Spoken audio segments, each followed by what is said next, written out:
Assalamualaikum warahmatullahi wabarakatuh. Pada pertemuan kali ini kita akan membahas tentang besaran vektor.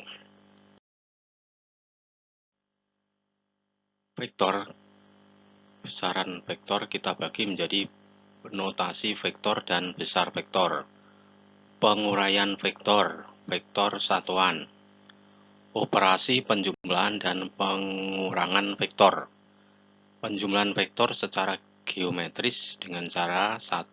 Poligon, 2. Jajar genjang. Penjumlahan vektor secara analisis, pengurangan vektor menentukan nilai dan arah resultan.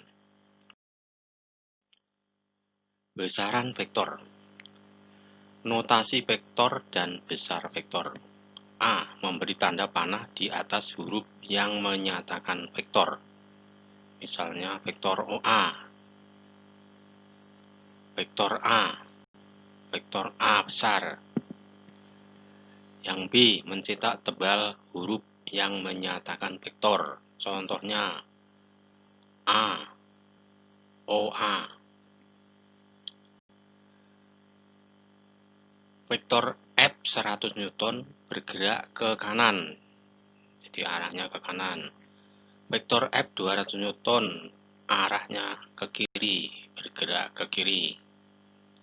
Vektor F 300 Newton bergerak ke kanan. Penguraian vektor. Setiap vektor dapat diuraikan menjadi 2 atau lebih komponen vektor.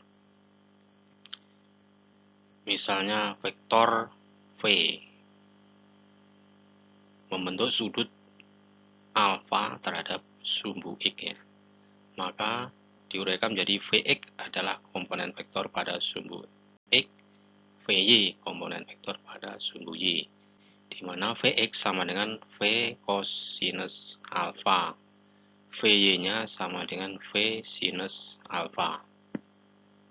Berikutnya adalah vektor satuan, vektor yang diuraikan ke sumbu X dan Y dalam bentuk 2 dimensi. Diuraikan ke sumbu X, Y, Z dalam bentuk 3 dimensi. Operasi penjumlahan dan pengurangan vektor.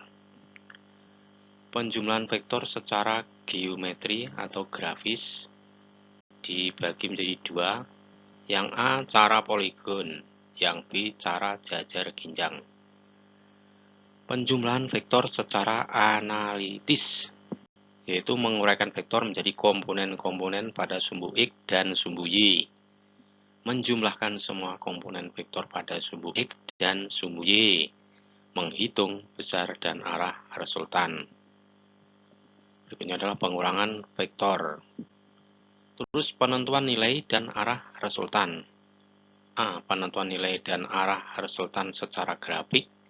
B. Penentuan nilai dan arah resultan 2 buah vektor dengan rumus. C. Penentuan nilai dan arah resultan 2 vektor searah. D. Penentuan nilai dan arah resultan 2 vektor berlawanan arah. Yang pertama, penjumlahan vektor secara geometri dengan cara poligon dan jajar genjang. Cara poligon. Misalkan kita punya vektor A arahnya ke kanan dan vektor B arahnya ke atas. Itu tegak lurus A. Maka dapat dijumlahkan. Yang pertama kita tulis dulu vektor A-nya arahnya ke kanan, dilanjutkan dengan vektor B yang arah ke atas.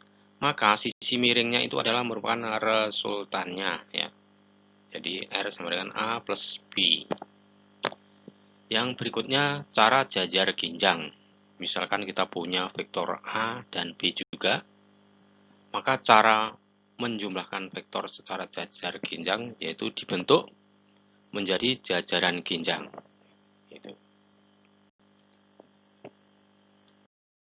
Yang kedua, penjumlahan vektor secara geometri dengan cara analisis.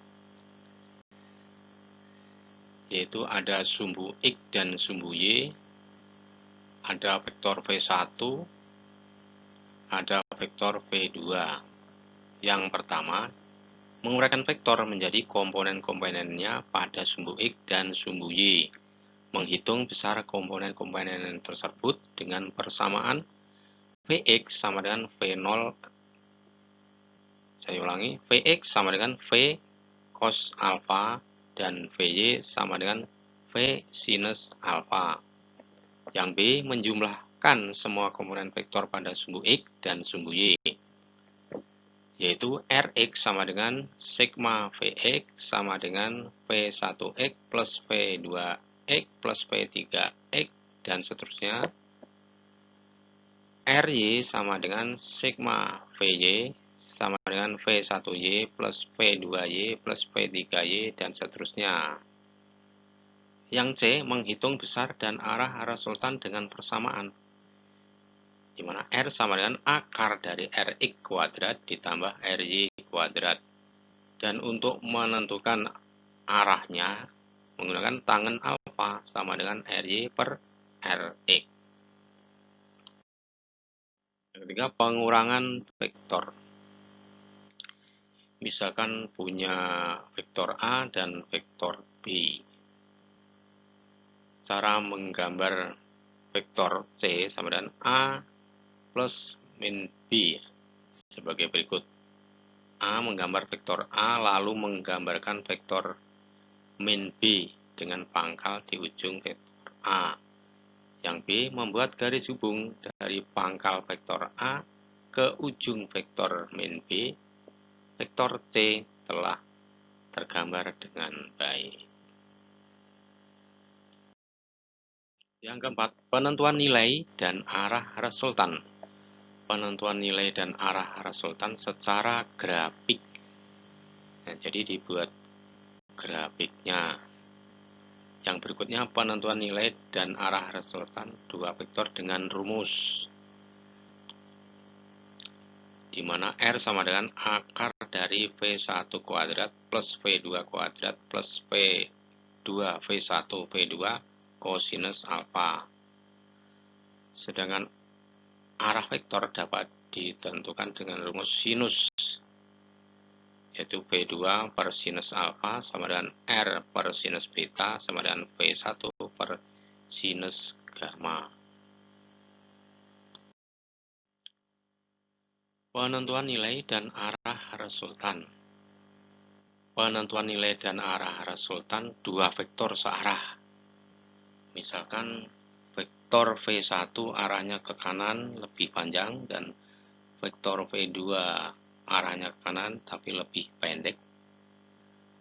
Maka resultannya adalah tinggal ya V1 ditambah V2. Dan resultannya adalah R ya. Dengan persamaan R sama dengan V1 plus V2. Yang berikutnya adalah penentuan nilai dan arah resultan dua vektor berlawanan arah. Misalkan kita punya vektor V1 arahnya ke kanan lebih panjang dan ada vektor V2 arahnya ke kiri lebih pendek. Maka besar nilai vektor tersebut sama dengan R sama dengan V1 dikurangi V2.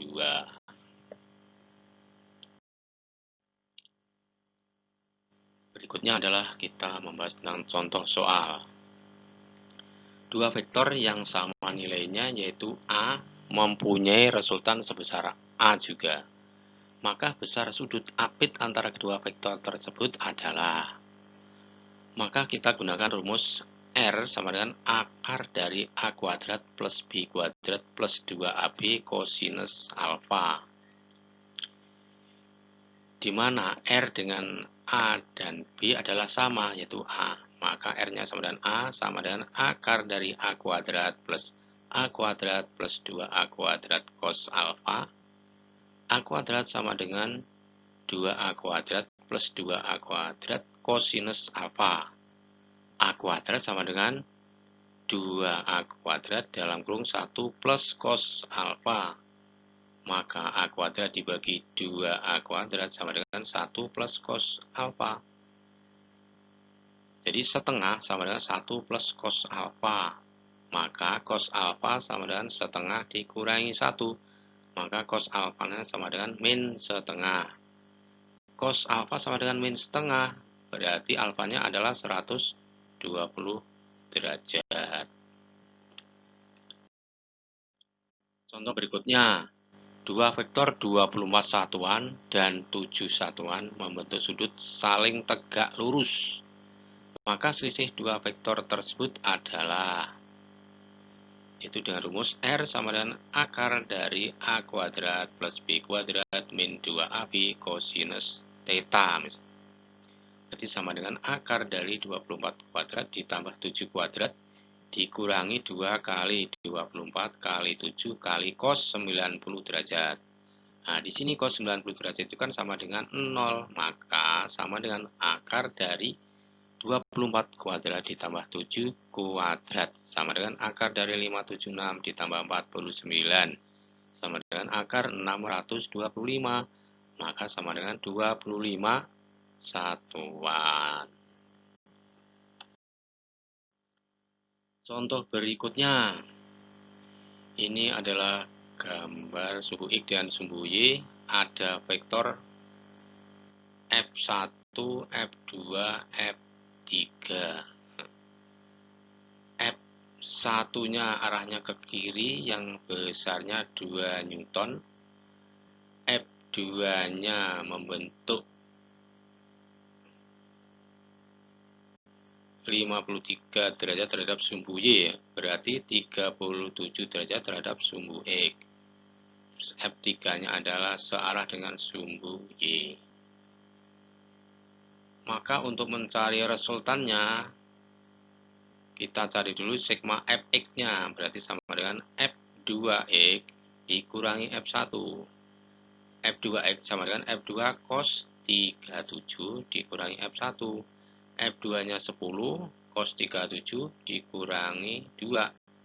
10 kali 0,8 dikurangi 2, berarti sama dengan 8, kurangi 2, berarti sama dengan 6 Newton. Terus sigma Fy pada komponen sumbu Y sama dengan F3 dikurangi F2Y sama dengan F3 dikurangi F2 sinus 37 derajat. Jadi F3-nya kan 6, dikurangi 10 kali 0,6 berarti 6 kurangi 6, 0. Jadi resultannya sama dengan akar dari sigma Fx kuadrat plus sigma Fy kuadrat. Sama dengan akar dari 6 kuadrat plus 0, berarti sama dengan 6 Newton.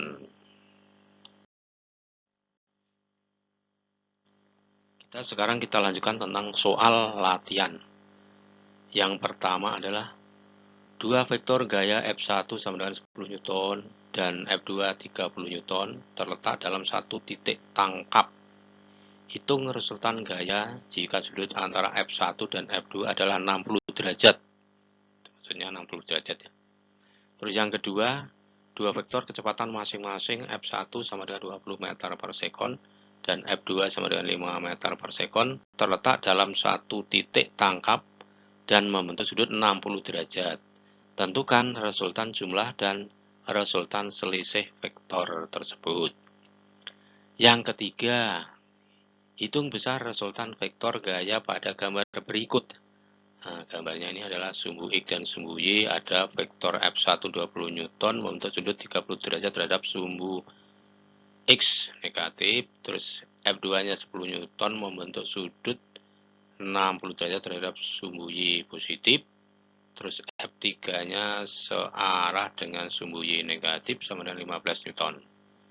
Jadi hitung besar resultannya berapa. Yang nomor 4, Alek melakukan perjalanan dimulai dari kota A ke kota B sejauh 600 meter arah utara. Kemudian ke kota C 400 meter ke arah barat. Kemudian ke kota D 200 meter arah selatan dan berakhir di kota E 700 meter arah timur. Berapakah besar perpindahan yang dialami Alek? Yang kelima, sebuah perahu menyeberangi sungai yang lebarnya 800 meter dan kecepatan airnya 8 meter per sekon. Bila perahu diarahkan menyilang tegak lurus dengan kecepatan 6 meter per sekon, tentukan panjang lintasan yang ditempuh perahu hingga sampai ke seberang sungai. Terima kasih. Salam fisika. Tetap semangat.